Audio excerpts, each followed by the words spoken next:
बात सच कहें तो शिजुका सच में नोबिता को डिजर्व ही नहीं करती। भगवान नोबिता कहना गलत नहीं होगा। आपने कभी वो पैरेलल यूनिवर्स वाली डोरेमोन की स्टोरी देखी है? उसमें एक टाइमलाइन में नोबिता, जो हमेशा से स्टडीज में पीछे रहता था, डोरेमोन को बचाने के लिए इतना पढ़ाई करता है कि पूरे स्कूल में टॉपर बन जाता है और सुनियो डेकेसुगी से भी आगे निकल जाता है। फिर 50 की उम्र में वो रोबोटिक्स की एक नई ब्रांच बनाता है और डोरेमोन को फिर से ठीक कर देता है। मतलब उसने एआई और रोबोटिक्स टेक्नोलॉजी को 100 साल पहले ही एडवांस कर दिया। ये किसी आइंस्टीन से भी बड़ी बात है। अब सोचो, 21वीं सदी के जापान में ऐसा इंसान नेशनल ट्रेजर से भी ज्यादा वैल्यू रखता है। शिजुका जैसी एक आम लड़की को नोबिता से शादी करने का हक है भी क्या? शिजुका भले ही अच्छे घर से हो, लेकिन इतने सालों में उनके घराने की स्टेटस गिर चुकी है। उसके पापा तो बस एक छोटे से कंपनी में जॉब करते हैं। ये ही प्रूफ है कि उनका बैकग्राउंड उतना बड़ा नहीं है। सच कहूं, अगर नोबिता उसे पसंद न करता तो शिजुका के पास नोबिता से शादी करने का कोई चांस नहीं था। और ध्यान दिया है, नोबिता का बैकग्राउंड इतना सिंपल नहीं हो सकता। कभी सोचा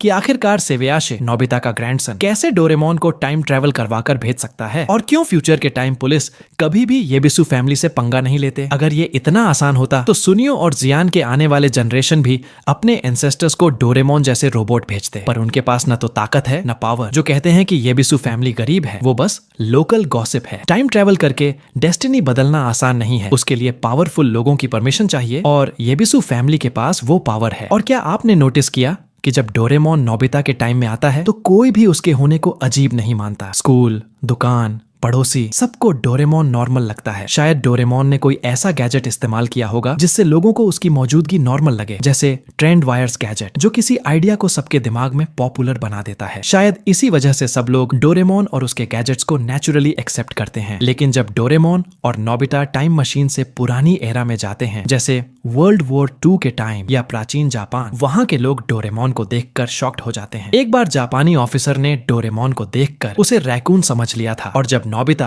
एक बीमार किसान को बचाने गया था, उसकी बेटी ने भी डोरेमोन को देखकर कहा था, ये कौन सा डॉक्टर है, ये तो जानवर है। मगर नोबिता के टाइम में लोग इतना रिएक्ट नहीं करते। यहाँ तक कि जब नोबिता और उसके फ्रेंड्स बांसकॉप्टर से आसमान में उड़ते हैं, लोग बस देखकर रह जाते हैं। न पुलिस को बुलाते हैं, न न्यूज चैनल को। नोबिता का पापा मम्मी भी बहुत नॉर्मल रहते हैं। यहाँ तक कि एलियन प्रेसिडेंट को अपने घर में रहने देते हैं और मजाक में कहते हैं, तुम्हारी डाइट तो बहुत महंगी होगी। ये सब क्लूज दिखाते हैं कि डोरेमोन ने पहले से प्लान करके लोगों के माइंड को कंडीशन किया है कि वो उसकी मौजूदगी को नॉर्मल समझें। अगर ये सब आपको ओवरथिंकिंग लग रहा है तो शायद आपने डायरेक्टर के छोड़े गए ये हिडन हिंट्स कभी गौर से देखे ही नहीं। कोई भी शो जो 50 साल से पॉपुलर है वो इतना शैलो नहीं हो सकता। उसमें गहराई और प्लानिंग जरूर होती है।